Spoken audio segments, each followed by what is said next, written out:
ये दुरई गांव में अपने सचिन शर्मा और दूसरे एक शुभम, दो अपने लोगों को अभी जो विगत दिनों में एक हमला समाचार पत्रों में और टेलीविज़न के माध्यम से जानकारी मिली थी कि हमले में उन दोनों को नाम दर्ज करके जेल भेजा गया है।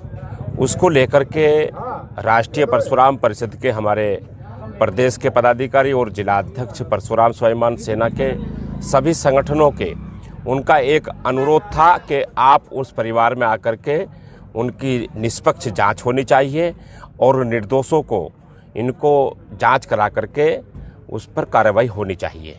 उसको लेकर के हम यहाँ आज उस परिवार में उनके माता पिता और उनके भाई से मिले थे आकर के, और उन्होंने स्पष्ट रूप से कहा है कि ये अभी संदिग्ध है कि वो घटना में थे नहीं थे।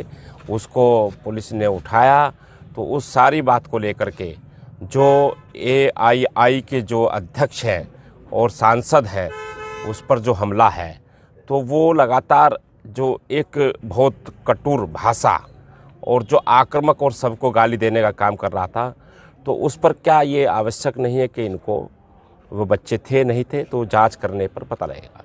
हमने परिवार से स्पष्ट रूप से कहा, राष्ट्रीय परशुराम परिषद उनकी जो है और परशुराम स्वाभिमान सेना उनकी पूरी तरीके से पैरवी करेगी और उनकी जांच कराई जाएगी और उस पर हम उनको सहयोग करेंगे, और ये जो है निश्चित रूप से दूध का दूध और पानी का पानी होगा। हाँ, तो वो सब निष्पक्ष जांच का प्रकरण है। उसके कहने से कौन है क्या है वो सारा जांच होनी चाहिए। हम भी उस बात को कह रहे हैं कि वो निर्दोषों को नहीं फंसाना चाहिए। योगी सरकार के एक मंत्री ने हम पर गोली चलाने वालों के परिवार के पास जाकर उन्होंने एक बयान दिया कि ओवैसी पर जिन लोगों ने गोली चलाई उसकी तहकीकात होनी चाहिए। बाबा मित्रों, जरा ये तो बताइए, आपका मंत्री उनके परिवार के पास गया? वो जो वीडियो में वो लोग जो गोली चला रहे थे, एक लाल और एक सफेद शर्ट पहने हुए, वो किसके घर के दामाद थे? इतनी मोहब्बत इनको क्यों पैदा हो गई गोली चलाने वालों से? ये तो हमने कहा ये तो गोडसे की नाजायज औलाद है।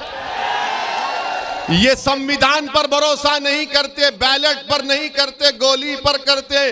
तो बाबा ये बात अब मालूम हो चुकी है कि जिन्होंने हम पर गोली चलाई तुम्हारी सरकार का मंत्री जाकर उनकी तायीद कर रहा है। ये तुम्हारा माफिया राज से मुकाबला। सुन लो बीजेपी वालों, तुम तायीद करो गोलियां चलाने वालों की। हमने पार्लियामेंट में भारत की सबसे बड़ी पंचायत में खड़े होकर अल्लाह उसके रसूल को हाजिर नाजिर जानकर हमने कहा, जब तक असदुद्दीन ओवैसी जिंदा रहेगा, जब तक अल्लाह रखेगा, मुझे सिक्योरिटी की जरूरत नहीं है। मौत मेरी हिफाजत करेगी इंशाअल्लाह ताला। ये सरकार का मंत्री जाकर जो हम पर गोलियां चलाते हैं उनकी तायीद करता है, तो बाबा ये तो तुमको झूठा बोल रहा है, बीजेपी की सरकार को झूठा बोल रहा है। मेरे अजीज दोस्तों और बुजुर्गों, बीजेपी सिर्फ झूठ बोल सकती है। आपको याद होगा लखीमपुर खीरी में वो टेनी का बेटा अपनी जीभ से 4 लोगों को उनकी हत्या कर देता है, मगर वो मंत्री बरकरार है। आज योगी का मंत्री जो हम पर गोलियां चलाते उनके घर को जाता है, तो मालूम हुआ कि ध्रुवीकरण और तुष्टीकरण की राजनीति अगर कोई शुरू से करती आई है और करती रहेगी तो उसका नाम नरेंद्र मोदी और योगी आदित्यनाथ है। और उसके बाद हमसे कहते हैं कि तुम्हारी जान को खतरा है। अरे मेरे बाल को भी खतरा नहीं है, कुछ नहीं होगा इंशाअल्लाह ताला।